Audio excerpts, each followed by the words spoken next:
남서울중학교 3학년 친구들 안녕하세요. 개학 연기로 인해 학교가 아닌 인터넷을 통해 인사를 드리게 됐습니다.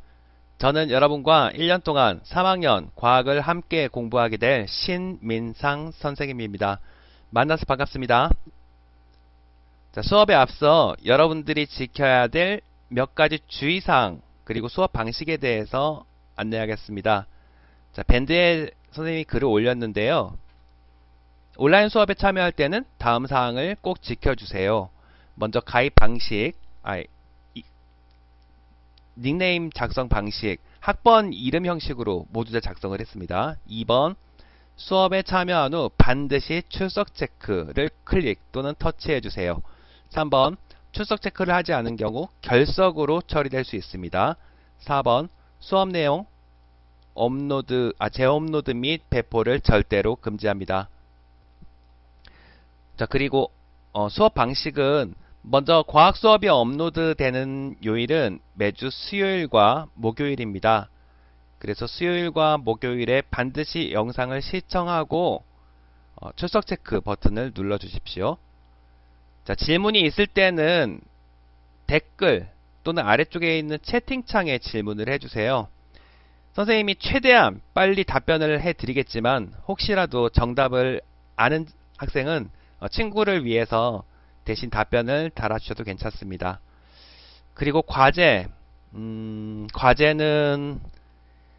집에 프린트가 있는 학생들도 있지만 이제 없는 학생들도 있고, 그리고 이것을 일일이 이메일로 받는 것도 어려울 것 같아서 선생님이 매 시간 여러분이 전부 다 가지고 있는 교과서로 수업을 진행을 할 예정입니다.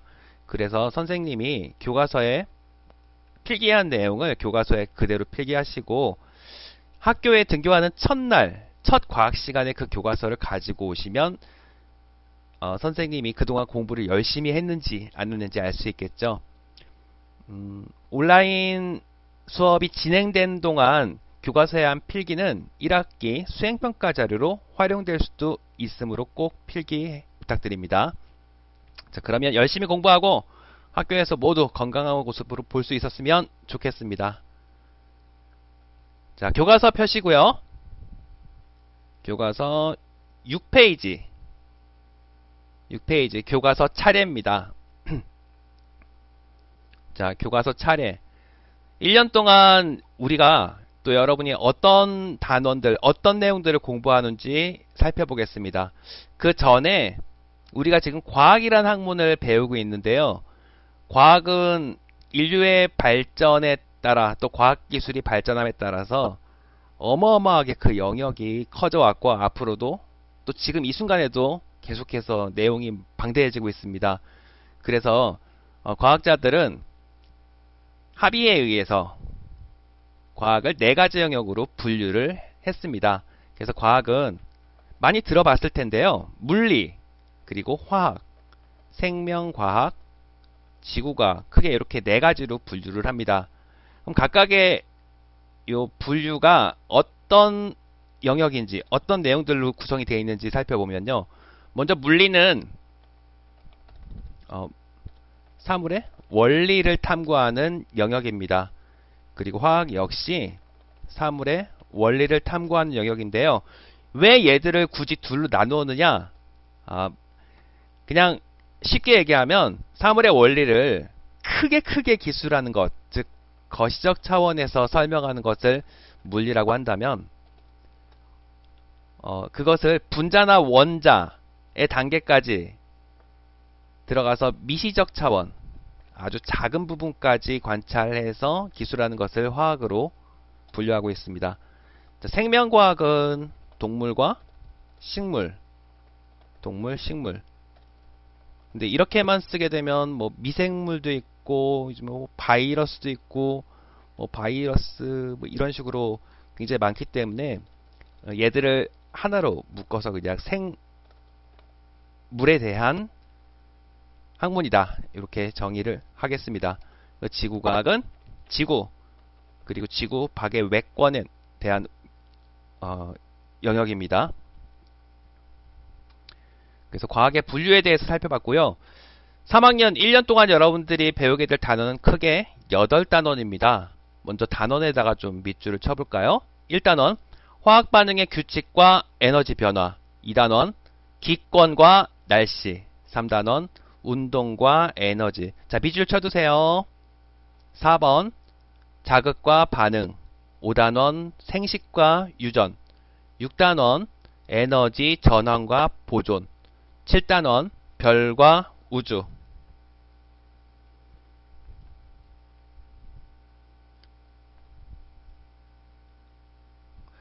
그리고 8단원, 과학기술과 인류 문명. 그래서 이 8개의 단원이 조금 전에 분류한 과학의 4가지 분류 중에서 어떤 영역에 들어가는지 써보겠습니다. 먼저 1단원, 화학 반응의 규칙과 에너지 변화. 어딜까요? 화학입니다. 자, 2번, 기권과 날씨. 어디? 지구에 대한 얘기. 학문이므로 지구과학. 네. 자, 3단원, 운동과 에너지. 물리 영역입니다. 자극과 반응. 생물에 대한 얘기니까 어디? 생명과학. 5단원, 생식과 유전. 어딜까요? 네, 그렇죠. 생명과학입니다. 6단원, 에너지 전원과 보존. 어디? 네, 물리입니다. 별과 우주. 어딜까요? 네, 우주에 대한 얘기니까 지구과학으로 분류를 합니다. 자, 8단원. 어딜까요? 여기 물리, 화학, 생명, 지구과학 4가지 중에서 8단원은 어떤 한 분야에 대한 단원이 아니고 지금까지 과학이 어떻게 발전해 왔으며 앞으로 인류에 어떻게 기여할지 또 우리가 지켜야 될 윤리적인 문제는 무엇인지를 종합적으로 다룬 영역으로서 과학의 네 영역을 종합한 영역이라고 볼 수 있겠습니다. 여러분 교과서 12쪽 12페이지입니다. 주변에서 일어나는 물질 변화. 본문을 한번 읽어보겠습니다. 물질 변화를 어떻게 구분할까? 설탕을 가열하면 녹아서 액체 상태가 된다. 이 액체 상태의 설탕을 계속 가열하면 설탕이 타서 맛과 색깔이 변한다. 우리 주변에서는 설탕이 녹거나 타는 현상과 같은 다양한 물질 변화가 일어난다. 다음 활동으로 물질 변화가 일어날 때 물질의 고유한 성질은 어떻게 되는지 알아보자. 그래서 아래쪽에 실험에 3개의 페트리 접시에 금속 마그네슘 리본을 하나는 그냥, 하나는 구부리고 하나는 불로 태워서 연소시킨 다음에 각각 페트리 접시에 놓고 묽은 염산을 2방울씩 떨어뜨릴 겁니다. 자, 실험을 집에서는 할 수 없기 때문에 실험 영상을 보고 각각의 페트리 접시에서 발생하는 변화에 대해서 살펴보겠습니다. 영상 시작하겠습니다.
네. 자, 영상 잘 보셨나요? 똑같은 마그네슘 리본인데, 그냥 두었을 때와 구부렸을 때, 그리고 타고 남은 재에 각각 염산 떨어뜨렸을 때 약간씩 일어나는 현상에 차이가 있는 것을 볼 수 있었습니다. 자, 1번과 2번에서는 염산을 떨어뜨렸을 때 어떤 일이 발생했죠? 그렇죠. 기체가 발생을 했습니다. 하지만 3번 연소시킨 마그네슘 리본에 염산을 부었을 때는 변화가 있었습니까? 그렇죠. 없었죠. 그래서 아래쪽 과정 1에 1부터 3에 묽은 염산 2방울씩 떨어뜨리고 변화를 관찰했을 때 생긴 변화를 아래쪽에 써보겠습니다. 선생님이 미리 준비를 해놨는데요. 여러분들은 이 문장을 다 쓰시기 바랍니다. 자, 마그네슘 리본과 마그네슘 리본을 구부린 것, 그러니까 1번과 2번 상황에서는 기체가 발생을 했습니까? 네, 그렇죠. 기체가 발생하고 3번 마그네슘 리본이 타고 남은 재에서는 기체가 발생하지 않는다 라고 필기를 하십시오. 그래서 아래쪽 필기를 못한 친구는 잠깐 화면을 정지시켜 놓고 필기를 마친 후에 영상을 계속해서 시청하십시오. 그 아래쪽 마그네슘 리본을 구부릴 때와 태울 때 마그네슘의 성질은 어떻게 되는지 이야기해 보자. 봤을 때 1번과 2번에서는 분명히 기체가 발생을 했는데 3번에서는 기체가 발생하지 않았어. 그러니까 1번과 2번은 성질이 비슷하지만 3번은 뭔가 성질이 바뀌었죠. 자, 그래서 구부릴 때는 성질이 변하지 않지만 3번 패트리 접시 태울 때에는 성질이 변한다 라고 정리하겠습니다. 자, 이렇게 필기하십시오. 다음 페이지 넘어가겠습니다. 아직 필기 못한 친구는 잠시 영상을 멈췄다가 필기를 마치면 계속 시청하십시오. 다음 페이지 중요한 부분 미리 선생님이 밑줄 그리고 필기를 해놨습니다. 함께 읽어보면서 살펴보겠습니다. 자, 먼저 읽어볼까요? 마그네슘 리본을 구부리면 모양은 변하지만 색깔, 광택, 묽은 염산과의 반응 등 마그네슘 고유의 성질은 변하지 않는다. 마그네슘 리본이 구부러지거나 설탕이 녹는 것처럼 물질 고유의 성질은 변하지 않으면서 모양이나 상태가 변하는 현상을 물리변화라고 한다. 그러니까 색깔, 광택, 기체가 발생하고 안하고 그런 거는 변하지 않고 단순히 모양 그리고 액체가 기체로 바뀐다거나 고체가 액체로 바뀐다거나 이렇게 상태가 바뀌는 것을 물리변화라고 합니다. 계속 보겠습니다. 반면 마그네슘 리본이 타면 마그네슘과 성질이 다른 물질이 생성된다. 마그네슘 리본이나 설탕이 타는 것처럼 어떤 물질이 성질이 다른 새로운 물질로 변하는 것을 화학변화라고 한다. 그러니까 성질이 바뀌었다는 것은 전혀 다른 새로운 물질이 됐다는 얘기죠. 그래서 이렇게 새로운 물질이 될 때는 보통 6가지 현상이 나타나곤 하는데 화학변화가 일어날 때는 열이 발생하거나 빛이 발생하거나 앙금이 만들어지거나 기체가 생성되거나 또 색깔이 변하기도 하고 냄새가 변하기도 하다. 완전히 다른 물질이 되기 때문에 이런 현상이 나타나는 거겠죠. 그래서 아래쪽에는 일상생활에서 볼 수 있는 다양한 물리변화와 화학변화의 예가 나와 있습니다. 자, 그래서 물리변화, 컵이 깨진다. 모양이 바뀐 거고. 여기 써볼까요? 자, 컵이 깨진다. 모양이 바뀌었고. 아이스크림이 녹는다. 고체가 액체로 바뀌었으니까 상태가 변한 겁니다. 자, 향기가 퍼진다. 기체 확산에 의한 현상으로서 액체였던 향수가 기체 상태로 바뀌면서 일어나는 일이기 때문에 상태가 바뀌는 겁니다. 좀 더 명확하게 하기 위해서 모양 변화라고 쓰겠습니다.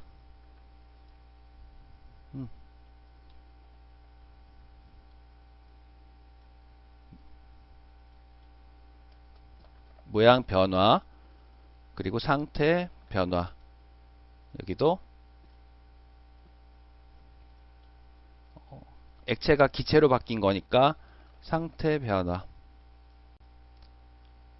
아래쪽에는 세 가지 그림이 나와 있는데요. 각각을 보겠습니다. 양초가 탄다. 양초가 탄다는 것은